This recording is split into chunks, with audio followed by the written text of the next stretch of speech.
What happens when you demand a black woman give up her first-class seat? What if you, and a complicit flight attendant, tell her to move to the back of the plane simply because a white, high-status passenger wants her spot? You might get away with it. You might even feel powerful, unless that woman isn't just another passenger. What if she's the one who signs every paycheck? What if she owns the airline? Stay tuned for an incredible story of shocking entitlement, breathtaking prejudice, and corporate karma so brutal and precise, you won't believe it's real. This is what happens when the ultimate Karen tries to bully the wrong woman, not knowing she just sealed her own fate and was talking to the CEO. Serafina Jordan was, by any metric, one of the most powerful women in the aviation industry. As the chief executive officer of Meridian Airways, she controlled a fleet of over 800 aircraft, a workforce of 90,000, and a multi-billion-dollar budget. Her face had graced the covers of Forbes and Fortune. Her keynote speeches on logistics and market disruption were standing room only. But today, sitting in the public departure lounge of LAX Terminal 7, she was nobody. She wore no makeup. Her hair, usually in a sleek, commanding press, was pulled back into a simple, tight bun. She wore wire-rimmed glasses instead of her contacts, a pair of worn-in jeans, a simple grey turtleneck, and a pair of nondescript sneakers.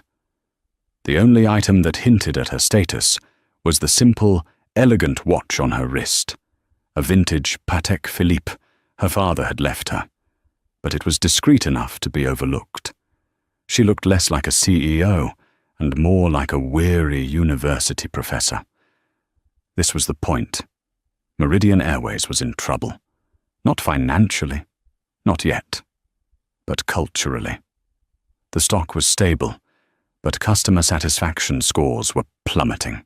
The reports landing on her desk told a story of two airlines, one the high-gloss, luxury brand she marketed, and another a rotting infrastructure of employee cynicism, systemic bias, and a dangerous obsession with status over safety and service. The complaints were ugly. Passengers of color reported being passed over for upgrades. Muslim passengers reported random security checks at the gate, far too often to be random. And a disturbing number of reports mentioned a culture of entitlement among the senior flight crews, who saved the best service for passengers in the platinum executive tier while treating standard economy passengers with disdain. Her father, Robert Jordan, had founded Meridian as a budget-friendly, people-first airline. "We fly people, not status points," he used to say. Serafina had taken his small company and made it a global giant, but she feared she had lost its soul. So, she was pulling an undercover boss, but without the cameras. She had booked a multi-leg journey under an assumed name, Sarah Jones, on her own airline. LAX to JFK, JFK to London, London back to Dallas. She was flying commercial, checking her own bags and watching. Her journey had already been illuminating. The check-in agent had been curt. The baggage handler she watched through the window had thrown her bag onto the conveyor belt with such force she winced. And now, in the public lounge, she saw a Meridian gate agent snap at an elderly couple who asked a simple question about boarding zones. She diligently typed notes into a locked file on her phone. LAX, T7, Gate 72B, Agent, name P. Davis, hostile tone, no eye contact, clear lack of empathy, needs immediate retraining. Her flight, MA451 to JFK, was in first class. She always flew first on these audits, because it was where the company's best was supposed to be. It was also, paradoxically, where the worst behavior often festered. The first-class cabin was a microcosm of the status-obsessed culture she was trying to dismantle. She watched the platinum executive line begin to form, a self-important huddle of people who had already been pre-boarding for 10 minutes. A woman at the front of the line, dripping in gold jewelry and wearing sunglasses indoors was tapping her foot impatiently. Serafina sighed, her shoulders aching. She wasn't just tired from the observation. She was tired from the fight. The old guard on her board of directors, men who had been her father's colleagues, were fighting her modernization efforts. "These New Age sensitivity trainings are a waste of money, Serafina." One of them, Marcus Thorne, had boomed at the last meeting. "You coddle the staff, you spoil the customers, you just need to run the planes on time." "People are the business, Marcus," she had replied, her voice dangerously quiet. "And our people are telling us we're failing." "PR fluff," he'd scoffed. This trip was her ammunition. She wasn't just collecting anecdotes, she was collecting the data to save her father's legacy from the very people who claimed to protect it. "Now boarding, first class, cabin 1, a voice droned over the PA. Serafina stood up, blending into the small crowd, just another face. She pulled her simple roller bag behind her and walked toward the gate, toward the flight that would change everything. In the Meridian Zenith Lounge, reserved for the airline's most elite flyers, Margaret Covington was holding court. "And I told him," she announced, her voice carrying across the hushed room. "I said, Richard, if that imbecile at Covington Capital can't close the Singapore deal, you fire him. You fire his entire family." She laughed, a sharp, barking sound. Margaret, or Mags, to her small circle, was not old money. She was current money, and she wielded it like a freshly sharpened weapon. Her husband, Richard Covington, ran one of the most ruthless private equity firms in the country. Their wealth was vast, abrasive, and new. Margaret's identity was built entirely upon it. Her status as a platinum executive, 7-star, million-miler, with Meridian was, in her mind, a title of nobility. She was flying to New York with her husband, who was already on a conference call in a private booth, ignoring her. They were in seats 1B and 1C. She despised 1B. It was the aisle. She always had the window. 1-1 she had complained to her travel agent, who had assured her it was all taken care of. A lounge attendant, a young woman named Chloe, approached with a nervous smile. "Mrs. Covington, another glass of champagne?" "Is it the real champagne, or that dreadful Prosecco you tried to pass off on me last time?" Margaret sneered, not looking up from her phone. "The Dom Perignon, ma'am, as requested." "Fine. And tell the gate agent I want to pre-board. I don't like to mix with the rush." "Of course, Mrs. Covington. We'll call you personally." Chloe scurried away. She hated when Margaret Covington flew. The entire staff did. She was a known tyrant, famous for writing scathing, career-ending reviews if her water wasn't the precise brand of Norwegian spring water she'd demanded. At the gate, another drama was unfolding. Thomas Brodie, a senior flight attendant, was checking his manifest. He was handsome in a sharp, angular way, and he wore his Meridian uniform like a bespoke suit. Thomas was ambitious. He had been with Meridian for 4 years and was consumed with bitterness. He'd been passed over for a purser, head cabin attendant, position twice. He blamed the company's diversity quotas and soft management. He believed the old way was the best way, cater to the whales, and the rest will follow. He saw Margaret Covington's name on the first-class manifest. 1B. He smiled. He knew her well.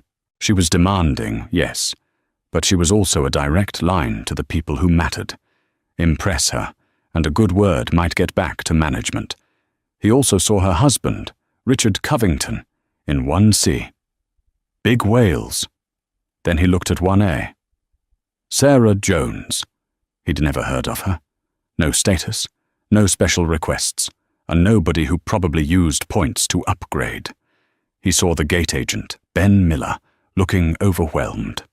Ben was new, barely 20, and one of the good ones. He was patiently explaining to an anxious family that their seats were together, just across the aisle. "Ben," Thomas snapped, striding over, "stop coddling the economy cattle and focus on the priority line. We're behind schedule."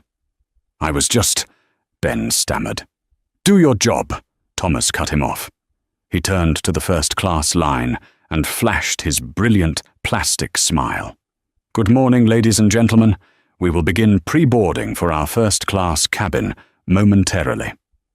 Serafina, standing near the back of the line, watched this interaction. She knew Thomas's type. They were all over the airline.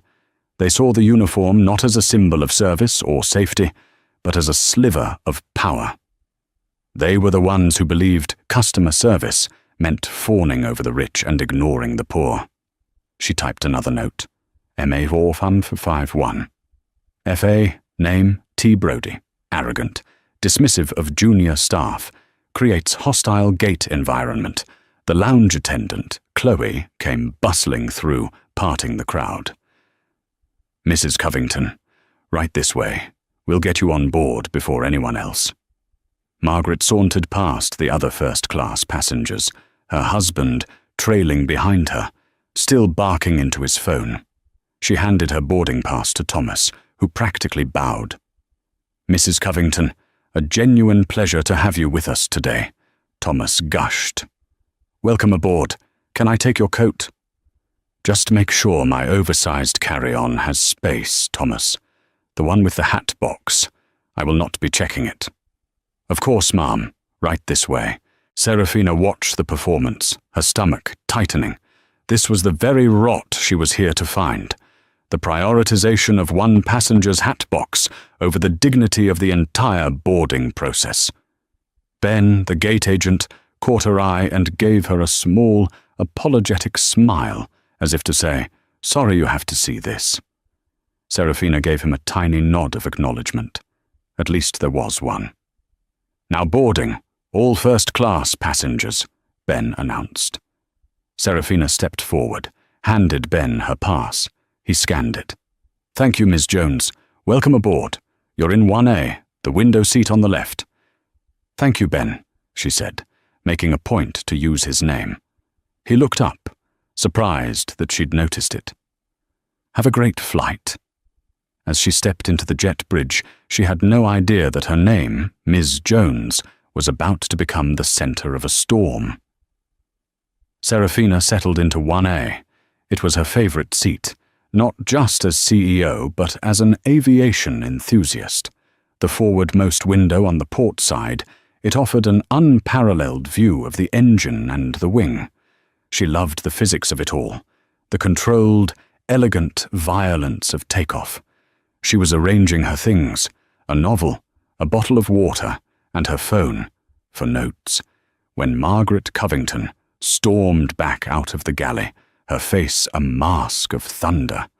Her husband had already settled into 1C, the aisle seat on the opposite side, and had his noise-cancelling headphones on, his eyes closed. He was checked out. Margaret stopped in the aisle and glared down at Serafina. "Excuse me," Margaret said. It wasn't a question. Serafina looked up. "Yes?" "You're in my seat." Serafina blinked, maintaining her weary professor persona. "I'm sorry, I don't think so. My boarding pass says 1A. "I don't care what your pass says," Margaret snapped, her voice loud enough to make the passenger in 2A look up. "I always sit in 1A. My husband is in 1C. We need this row. You need to move." The sheer, unadulterated entitlement of the demand hung in the air. Serafina, who had negotiated multi-billion-dollar contracts with hostile unions and arrogant aircraft manufacturers, felt a familiar, cold calm settle over her. This was a test. "I'm afraid this is my assigned seat," Serafina said politely, but firmly. "I'm quite comfortable here. Perhaps the flight attendant can find another seat for you, if 1B isn't to your liking." Margaret's jaw dropped. She was so accustomed to people capitulating to her demands that the polite "no" hit her like a physical slap. Did you just say no to me?" she sputtered. "I'm declining your request to switch seats, yes." "Thomas!" Margaret shrieked, spinning around. "Thomas!" Thomas Brodie materialized from the galley, his face a mask of professional concern. "Mrs. Covington? Is everything all right? This person," Margaret pointed a diamond-encrusted finger at Serafina, "is refusing to move. She's in my seat." Thomas looked from Margaret's furious face to Serafina's calm one. He saw a platinum executive, wife of a corporate titan, and he saw a nondescript woman in jeans who looked like she didn't belong in first class in the first place. He made a calculation. It was the wrong one. "Ma'am," he said to Serafina, his voice dripping with condescension. "I'm Senior Flight Attendant Thomas Brodie. It seems we have a small issue with the seating." "There's no issue," Serafina said calmly. "I'm in my assigned seat, 1A. This passenger is in 1B. She wants my seat. I have declined to move." Thomas's plastic smile tightened. This was not the quick, subservient apology he expected. "I understand, ma'am," he said, as if speaking to a child. "But Mrs. Covington is one of our most valued, high-priority flyers. Her husband is in 1C. We need to accommodate their request to sit together." "They are together," Serafina pointed out. 1B and 1C are right next to each other. I'm across the aisle. The first-class cabin on this particular 707 was a 1-2-1 configuration. Serafina was in a solo pod by the window. Mr. and Mrs. Covington were in the center 2 pods. Margaret wasn't just asking for a switch. She was asking for Serafina's specific, desirable window seat, while her husband was in a completely different section of the row. Thomas's patience snapped. The lie was exposed. This wasn't about sitting together. This was a power play. "Mrs. Covington," he said, turning to Margaret with a fawning smile, "why don't you get comfortable in 1C with your husband, and I'll take 1B. I will handle this."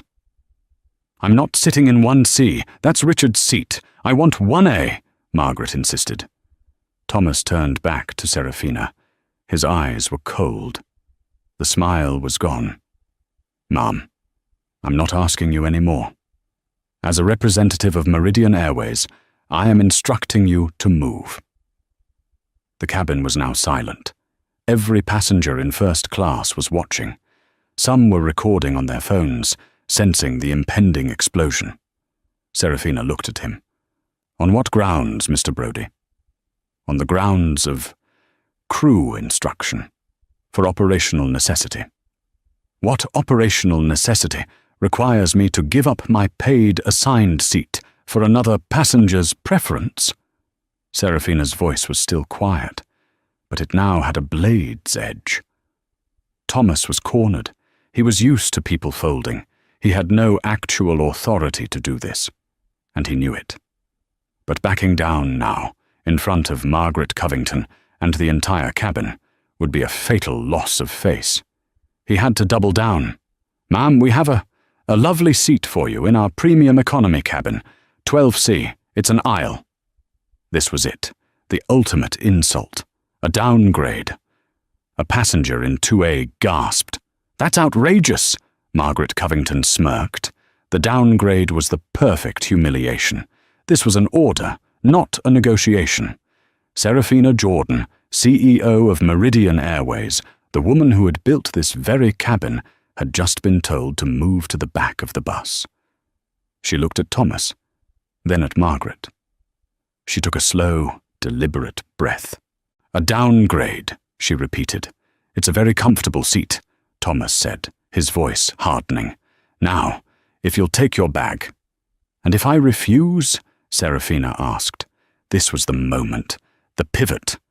Thomas saw his promotion, his career, his authority, all being challenged by this nobody. He made the final, fatal error. "Ma'am," he said, his voice loud and clear for the cabin to hear. "If you refuse to comply with a crew member's instructions, you will be in violation of federal aviation law. I will have you removed from this aircraft. The entire plane will be delayed because of you. Is that what you want?" Margaret Covington folded her arms, her smile triumphant. "Checkmate." Serafina held Thomas's gaze. She didn't look angry, she looked disappointed. "So, to be clear, Mr. Brodie," she said, her voice projecting with the practiced clarity of a CEO addressing a boardroom, "you are threatening to deplane a paying passenger from her assigned first-class seat to accommodate the preference of another passenger, and you are attempting to do so by downgrading her, all based on... what? Her appearance? Her lack of status in your manifest? Thomas stammered, unused to such articulate, calm defiance. "Get her off the plane, Thomas," Margaret demanded. "She's holding us all up. Get security." "One last chance, ma'am," Thomas said, pulling himself up. "Move, or I call the captain and have you removed." "Oh, you won't need to call the captain," Serafina said, finally reaching into a carry-on bag. "But you're right. It's time to involve the flight deck." She pulled out her phone. Margaret and Thomas expected her to start recording. She didn't. She pressed a single number on her speed dial. Thomas scoffed. "Who are you calling? Your lawyer. It's too late."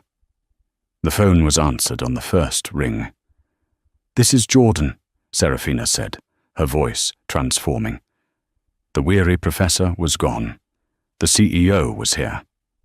"I'm on MA 451 at LAX, seat 1A. I have an internal Code 7 violation. A senior flight attendant, Thomas Brodie, is illegally threatening to remove me from the flight for non-compliance with a discriminatory order. Patch me through to Captain Matthews on the flight deck, now.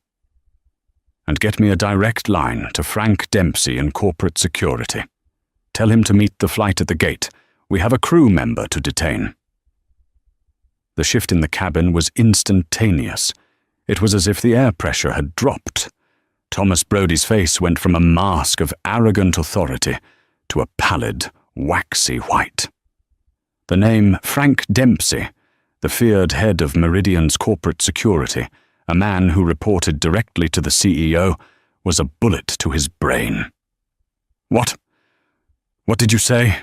Thomas whispered, the blood draining from his face. Margaret Covington was just confused. "What's a Code 7? What's going on? Thomas, call security." Before Thomas could even form a word, the cockpit door burst open. Captain David Matthews, a 30-year veteran of the Airline, emerged. He was a tall man with a commanding presence, and he looked annoyed. "What in the hell is going on out here?" he boomed.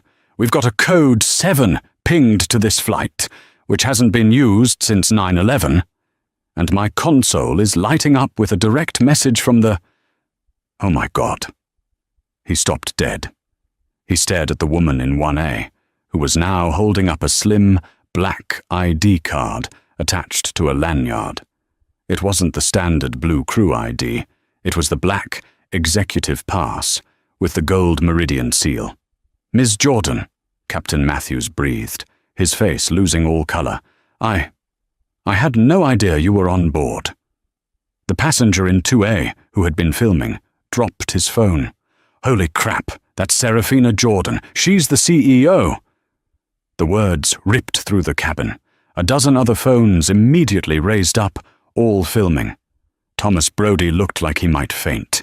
He physically swayed, grabbing the bulkhead for support. Miss Jordan? No. Serafina stood up. She wasn't tall, but in that moment, she seemed to tower over everyone in the cabin. Her voice was no longer quiet. It was steel. "Captain Matthews," she said, acknowledging him with a sharp nod. "Thank you for coming out. I am here, incognito, conducting a service and safety audit. An audit which, I'm sad to say, this flight has failed spectacularly." She turned her burning gaze onto Thomas. "Mr. Brodie, you identified me as a passenger with no status. You colluded with another passenger, Mrs. Covington, to have me removed from my paid, assigned seat based on her preference. When I politely declined, you lied about operational necessity. When I called you on that lie, you escalated, attempting to downgrade me. And when I refused to be humiliated, you threatened to have me removed from the aircraft, in violation of at least 4 separate FAA regulations and a dozen Meridian corporate policies. You used your authority not for safety, but for prejudice." Thomas was trembling, his mouth opening and closing without a sound. Serafina then turned to the stunned, purple-faced Margaret Covington. "And you, Mrs. Covington, you who believe your husband's platinum status makes you royalty. You verbally harassed another passenger. You demanded she be moved. You reveled in the idea of her being downgraded and humiliated. You, madam, are the living embodiment of the cultural rot I am here to excise from this company. Now you see here." Margaret finally found her voice, though it was trembling with a mixture of rage and newfound fear. "My husband, Richard Covington, spends millions with this airline. He's a friend of Marcus Thorne on your board. You can't talk to me like that. You'll have what, Mrs. Covington?" Serafina interrupted, her voice lethally soft. "A new airline to fly? Because as of this moment, your platinum status is revoked. Your million-miler account is frozen, and you are being issued a lifetime ban from Meridian Airways for passenger harassment and attempting to interfere with a flight crew, which, by the way, is a federal offense." You can't!" Margaret shrieked it. "I can," Serafina said. "I just did." The gate agent, Ben Miller, had appeared at the open cabin door, his eyes wide as saucers. Behind him stood 2 grim-faced men in dark suits, Frank Dempsey's team. "Captain," Serafina said, turning back to Matthews, "this flight is now under my direct authority. Mr. Brodie is a security risk. He has proven he is willing to violate safety protocols for personal bias. He is to be relieved of his duties, effective immediately." She looked at Thomas, her eyes filled with a cold, profound disappointment. "Mr. Brodie, collect your personal belongings from the galley. These gentlemen," she motioned to the security team, "will escort you to an HR holding room where you will await a full debrief of your termination. Surrender your crew ID to Captain Matthews." With shaking hands, Thomas unclipped his ID. He couldn't look at anyone. He couldn't look at Serafina, or the captain, or the other flight attendants who were now clustered near the galley, watching in stunned horror. He handed his badge to the captain. "Go," Serafina commanded. Thomas Brodie, the ambitious steward who thought he was playing the game, did the walk of shame. He shuffled past the silent first-class cabin, past the gaping passengers in economy, and off the plane, flanked by the 2 suits. He was, in an instant, a ghost. The cabin was so quiet you could hear the faint whine of the auxiliary power unit. Serafina Jordan stood in the aisle for a moment longer. She looked at the remaining flight crew, who were frozen in terror. "My name," she said, her voice now calm but firm, "is Serafina Jordan. I am your CEO. I am not here to frighten you. I am here because I, like you, am supposed to be committed to the safety and service of this airline. What you just witnessed was a catastrophic failure of that commitment." A senior flight attendant, a woman in her 50s named Maria, stepped forward, her face pale but professional. "Ms. Jordan, we are deeply, deeply sorry. That was inexcusable." "It was, Maria," Serafina said, reading her name tag. "Now, We have a plane full of passengers to get to New York. We are one crew member short. Are you certified as purser?" "Yes, ma'am," Maria said, snapping into professional mode. "Good. You're in charge. Complete your pre-flight safety checks. I want this plane buttoned up and ready for pushback in 10 minutes. Is that clear?"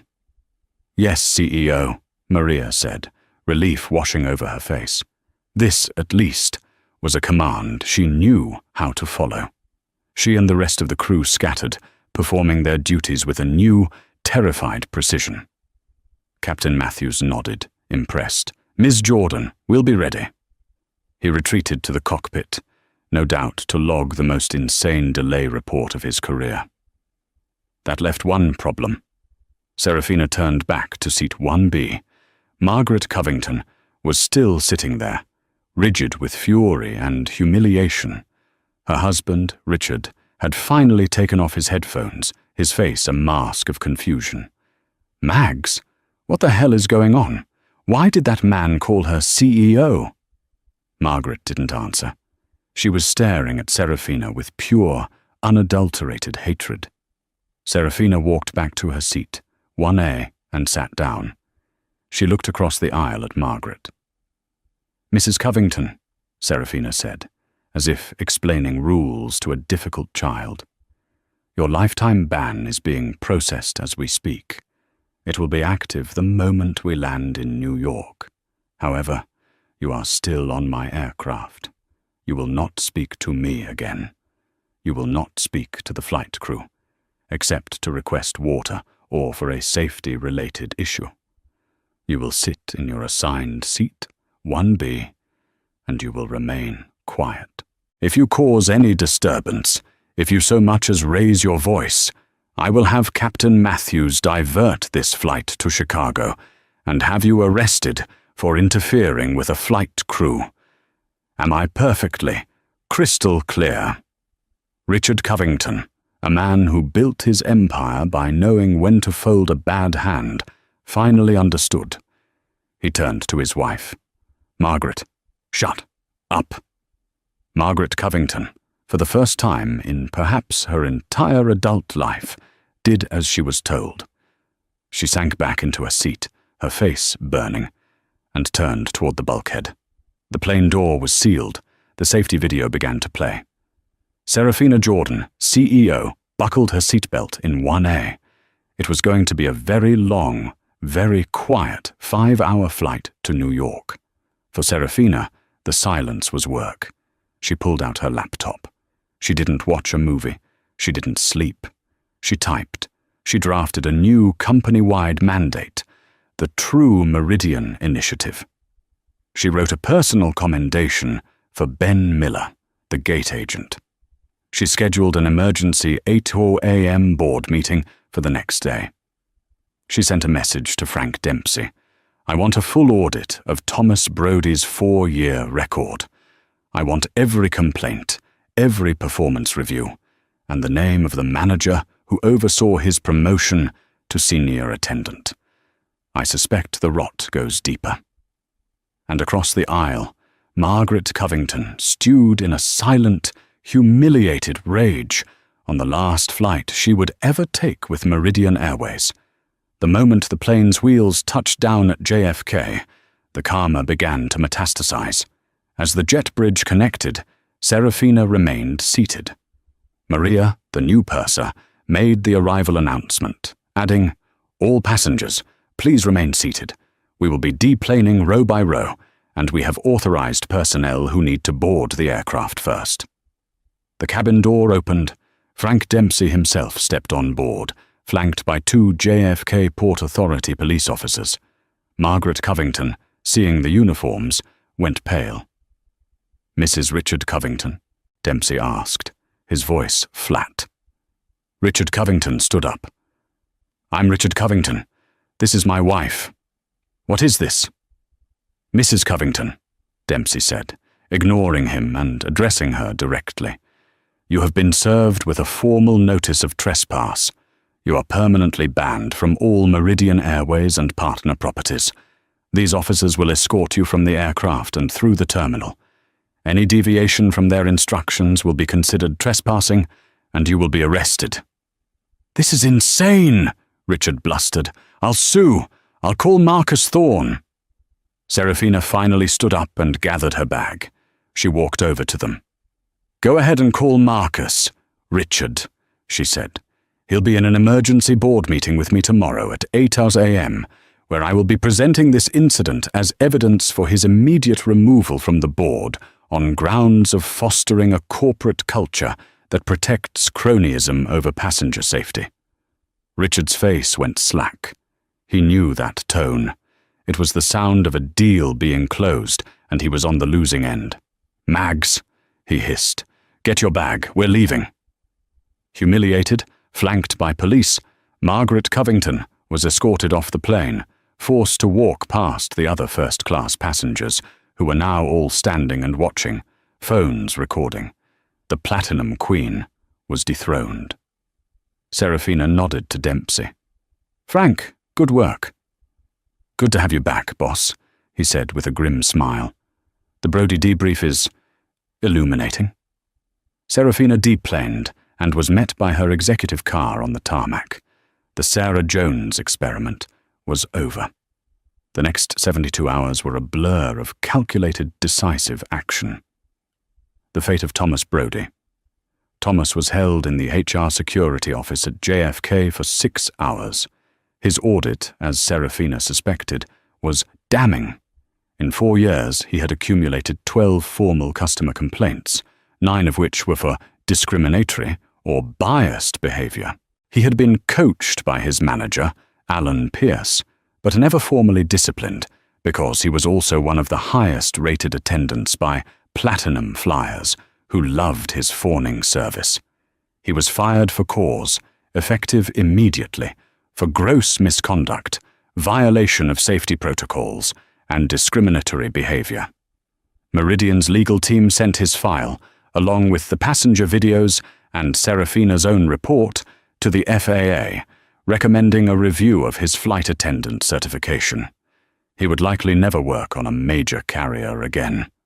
The fate of the old guard, Alan Pierce, Thomas's manager and the head of JFK in-flight services, was summoned to headquarters. He was the one who had been blocking Serafina's new anti-bias training. He arrived, arrogant and ready to defend his best guy. He was met by Serafina and the entire HR executive team. After she played him the video, she simply said, "Thomas was the symptom. You are the disease. You fostered a culture that rewarded prejudice as good service. You are terminated, effective immediately. Security will escort you out." At the 8 a.m. board meeting, Serafina did exactly as she'd promised. She presented the incident, the videos and the personnel files of Brody and Pierce. "This," she said to the stunned board, "is the service Marcus Thorne has been protecting. This is the rot at the heart of our airline. A culture that taught an employee it was better to illegally threaten a passenger than to disappoint a high-value one." Marcus Thorne tried to bluster. "Now, Serafina, it's one bad apple. It's the whole barrel, Marcus, and you're the one who's been poisoning it." She called for a vote of no confidence in his board seat. With the evidence so damning and the threat of the viral videos, which her team was already working to contain and get ahead of, the board voted 11-1 to remove him. He was out by noon. The fate of the Covingtons. Richard Covington did call his lawyers. They, in turn, received a cease and desist letter from Meridian's legal department, along with a compilation of 3 separate passenger videos and a formal complaint filed by the CEO. The letter made it clear that if the Covingtons pursued any legal action, Meridian would counter-sue for passenger interference and harassment and would release the unedited videos to the press. Richard's firm, Covington Capital, also had its corporate travel account with Meridian, worth over $5 million a year, summarily terminated. The fallout for Richard was immense. He had allowed his wife's entitlement to cost his company its primary travel partner and expose him to ridicule. Their marriage, it was rumoured, did not survive the year. Margaret Covington was last seen flying coach on a budget carrier, and no one offered her a seat. The instant the wheels of Flight 451 kissed the runway at JFK, the fate of everyone involved was sealed. The descent into New York had been 5 hours of the most toxic, pressurized silence Serafina had ever experienced. Margaret Covington sat rigid, her face a mask of mottled rage, refusing to look at anyone. Her husband, Richard, had spent the entire flight frantically typing on his phone, his face pale, no doubt trying to rally his high-powered contacts. Serafina, in 1A, had spent the time dismantling their worlds. As the plane taxied to the gate, the new purser, Maria, made her final announcement. Her voice, once trembling, was now firm. "Good evening, ladies and gentlemen, and welcome to New York. We ask that you remain in your seats with your seatbelts fastened. Due to a security issue, we will be deplaning row by row, and authorized personnel will be boarding the aircraft first."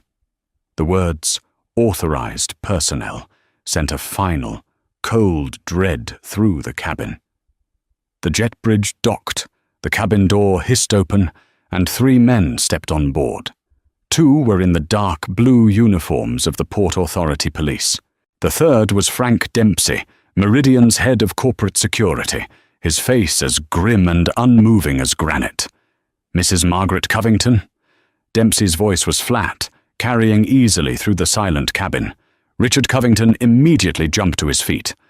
"I'm Richard Covington. This is my wife. What is the meaning of this? We are being illegally detained." Dempsey's eyes remained locked on Margaret. "Mrs. Covington, I am here to serve you with a formal notice of trespass.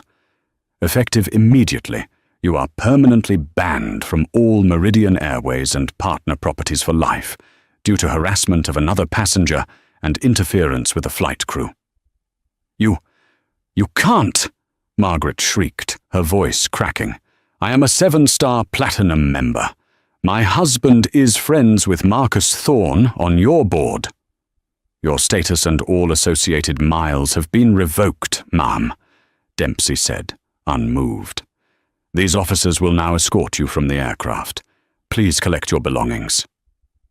"I will not be paraded off this plane," Margaret screamed, clinging to her seat. One of the Port Authority officers stepped forward. "Ma'am, you can walk off this plane, or you can be carried off in handcuffs and charged with trespassing. It's your choice. But you are leaving." Richard Covington, a man who understood leverage, knew this was a fight he could not win. The sight of uniforms, the other passengers filming, the finality in Dempsey's voice. It was over. "Margaret," he hissed, his voice trembling with rage. "Get your bag, now." With a final, murderous glare at Serafina, Margaret Covington grabbed her purse. The 2 were marched down the aisle, the most humiliating walk of their lives, flanked by police. Every passenger in first, premium, and economy class watched them go, a sea of smartphones capturing the Platinum Queen's final, undignified exit. Serafina stood and gathered her simple bag. "Frank," she said quietly, "good work."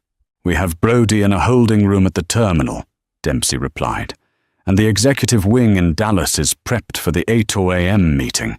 The board is curious." "They're about to be enlightened," Serafina said, walking off the plane her father had built. Thomas Brody had been sitting in a windowless, beige-colored room in the airport's corporate wing for 2 hours. He had been cycling through indignation, panic, and a desperate attempt to script his defense. It was a misunderstanding. The passenger in 1A was unstable. He was protecting a high-value client. Alan Pierce, his manager, would protect him. Alan always did. The door opened and Frank Dempsey entered, along with a sharp-looking woman in a severe pantsuit. "Mr. Brody, I'm Jessica Wallace from Meridian's General Counsel's office. This is a formal security debrief." I need to state for the record, Thomas began, his voice shaky, that this is a gross overreaction. That passenger was non-compliant and— The passenger, Mr. Brody, Jessica interrupted, was Serafina Jordan, your CAO. The blood drained from Thomas's face. He physically slumped, as if his spine had been removed. CAO? No, that's not— She was in jeans. She was, Dempsey said, turning a laptop around. And she wasn't the only one watching. He pressed play. The video from passenger 2A filled the screen, the audio crystal clear. Thomas watched himself lie about operational necessity. He heard his own condescending, threatening voice. I am instructing you to move. A lovely seat in our premium economy cabin. I will have you removed from this aircraft. He had no defense. The video was irrefutable. I, he stammered, his mind racing. There was only one path. It was the culture. Alan Pierce, my manager. He trained us to do this. He told us, the Platinums pay our salaries. The rest are just cargo. He said to clear the way for them. He's protected. He always bragged he was Marcus Thorne's man on the board. I was just doing my job. I was following orders. He spilled everything. The unofficial black list for non-status complainers. The way they'd save extra meals for Platinum flyers while telling Coach they'd run out. The entire corrupt, status-obsessed system that Alan Pierce had built. When he was finished, he looked at them, desperate. You see? It wasn't me. It was him. It was the system. Jessica Wallace pushed a single sheet of paper across the table. This is your notice of termination for cause, Mr. Brody. Gross misconduct, passenger discrimination, and violation of federal safety protocols. What? Thomas shrieked. But I told you. I helped you. You did, Dempsey said, his voice cold. Your testimony against Mr. Pierce will be very useful, but your choices on that aircraft were your own. You had the authority to de-escalate. You chose to abuse a passenger. You're a liability, not an employee. We will be forwarding this report and the videos to the FAA, Jessica added. We are recommending a permanent revocation of your flight attendant certification. It was a professional death sentence. Thomas Brody, who had built his identity on the power of his uniform, was nothing. He was escorted out a side door, his career in aviation finished forever. The next morning at 8:00 a.m., the main executive boardroom at Meridian's Dallas HQ was buzzing. Serafina had called an emergency board meeting, and the tension was thick. Alan Pierce, the JFK hub manager, was there, having been flown in on the red-eye. He looked smug, believing this emergency was about his promotion. Marcus Thorne, the senior board member, was also there, sipping his coffee and looking annoyed at the early hour.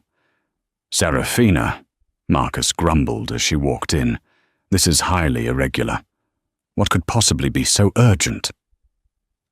Serafina, dressed in a simple, sharp black dress, walked to the head of the table. Thank you all for coming. We had a catastrophic service and safety failure on MA 4521 yesterday. A passenger was harassed, discriminated against, and illegally threatened with removal from her assigned seat by a senior flight attendant. I've heard, Alan Pierce said, leaning forward with a sympathetic look. A terrible situation. That's why I've always told my people to manage passenger expectations. Thomas Brody is my best man. I'm sure he— The passenger was me, Alan, Serafina said, her voice cutting through his bluster. Alan Pierce froze, his smile vanishing. Marcus Thorne sat bolt upright, spilling his coffee. As I was flying incognito to audit our services, Serafina continued, I was personally subjected to the very culture of rot that you, Marcus, have insisted doesn't exist. And you, Alan, have actively cultivated. "Now see here," Marcus bellowed. "This is an outrage. You have no—" "Play the video, Frank," Serafina commanded. The massive boardroom screen lit up. The entire board watched the incident from 2A's perspective. They saw the arrogance of Thomas Brodie. They saw the sneering entitlement of Margaret Covington. They heard the threats. They heard the attempted downgrade. The room was silent.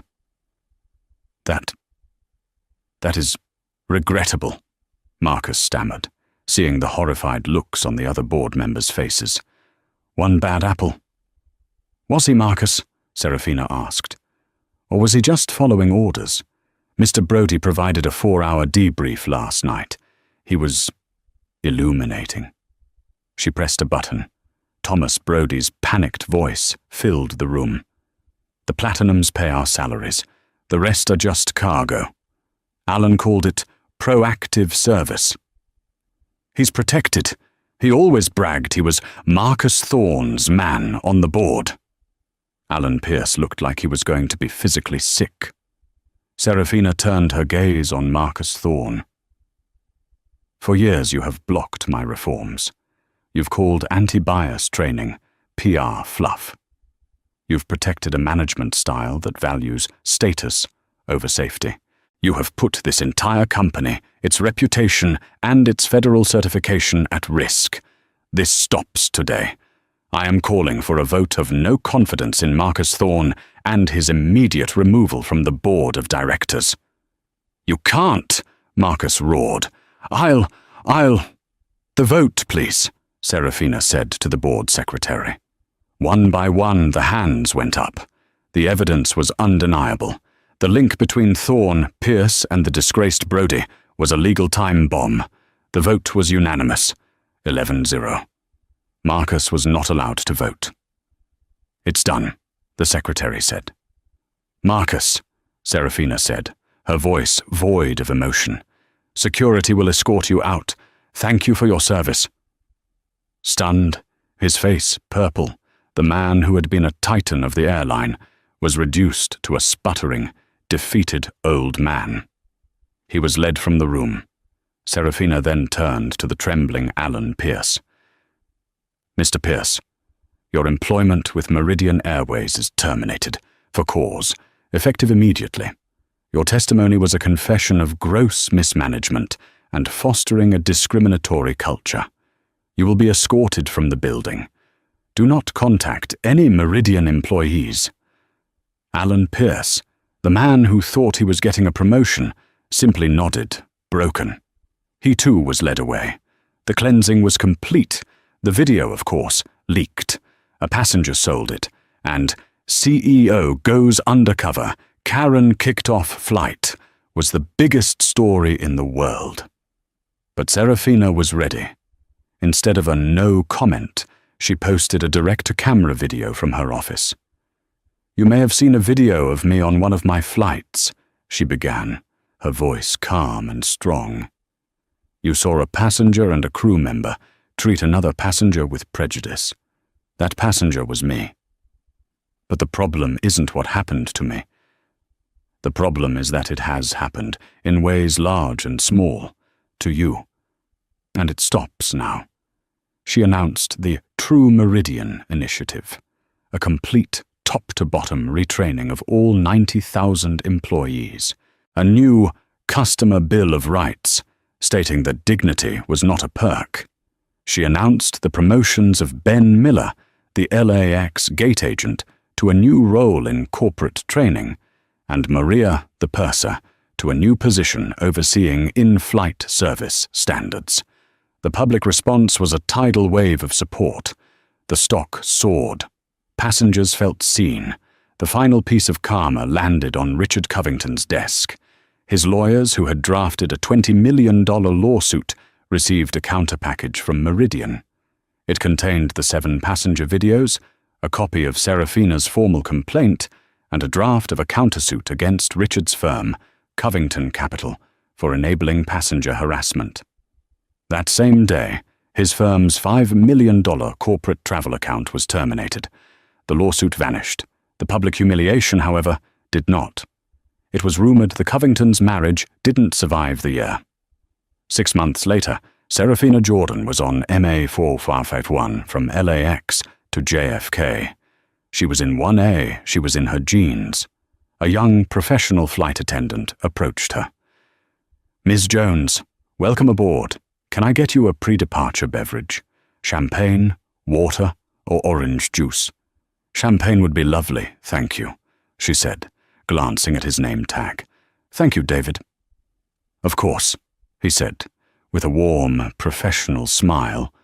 He then turned to the man in 1B, who was in a wrinkled t-shirt. "Sir, welcome aboard. Can I get you a pre-departure beverage? Champagne, water, or orange juice?" Serafina watched the exchange. The same smile, the same tone, the same level of respect. David returned with her champagne. "Please let me know if there's anything I can do for you, Ms. Jones. My job is to ensure your safety and comfort." Serafina raised her glass as he moved on. "To the New Meridian," she whispered to herself. She turned to the window, took a sip, and smiled as the plane, her plane, began its powerful, clean ascent into the sky. And that is how a single flight and one woman's refusal to be bullied changed an entire airline. Serafina Jordan didn't just fire a racist employee. She tore down the entire rotten system that protected him and his bosses. Margaret Covington didn't just lose her seat preference. She learned that no amount of money or status makes you better than the person sitting next to you.